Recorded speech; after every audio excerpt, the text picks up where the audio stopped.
How many times has your child been sick this past year? Really think about that.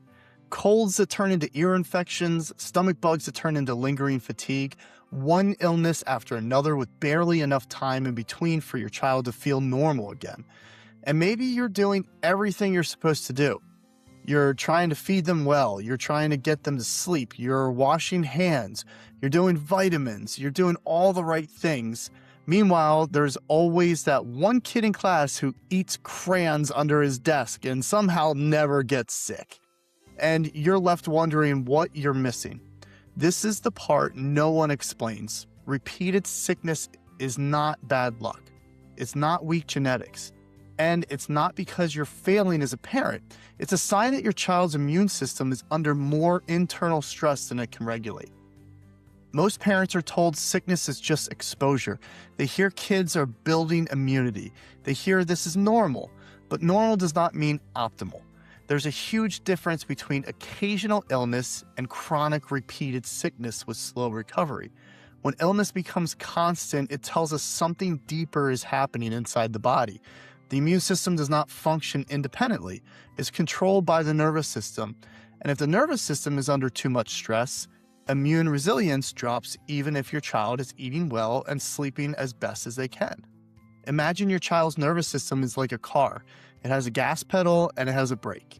The gas pedal is the sympathetic system. It prepares the body for stress, danger, action, survival. The brake is the parasympathetic system. It is what allows the body to slow down, to heal, digest, repair tissue, and coordinate immune function. Many kids today are running with their gas pedal partially pressed all the time. School pressure, sensory overload, screen time, busy schedules, emotional stress, poor sleep cycles, all this keeps their internal system revved up. When that happens, cortisol stays elevated, inflammation stays higher, immune helper cells do not coordinate as efficiently. Antibody production will become less balanced and healing slows. The internal environment becomes less supportive for recovery. This does not show up as one dramatic diagnosis, it shows up as kids who keep getting sick. Antibiotics absolutely have a place, they save lives, but they're also overused. When a child gets sick repeatedly, the default solution is more medication, stronger strains, longer courses, and what rarely gets explained is what those antibiotics do to the internal terrain of the body. Antibiotics do not just kill bad bacteria, they wipe out large portions of healthy gut flora. That gut flora plays a massive role in immune coordination, inflammation regulation, and also resilience. When those colonies are repeatedly disrupted, the immune system becomes less balanced, not stronger. So a child gets sick, takes antibiotics, symptoms improve, but the internal system has been wiped out. Then before it fully recovers, the next illness comes. Then another round. Stronger medication, less recovery, more imbalance. This is how children get stuck in repeated sickness cycles. This is why it's so important to talk to your pediatrician about probiotics before and after antibiotic use, because the body has to rebuild what was just lost. One of our biggest red flags parents notice is that their child does not bounce back anymore. They technically get better, but energy stays low. Sleep stays disrupted, emotions stay harder to regulate. The system never feels fully reset before the next illness arrives.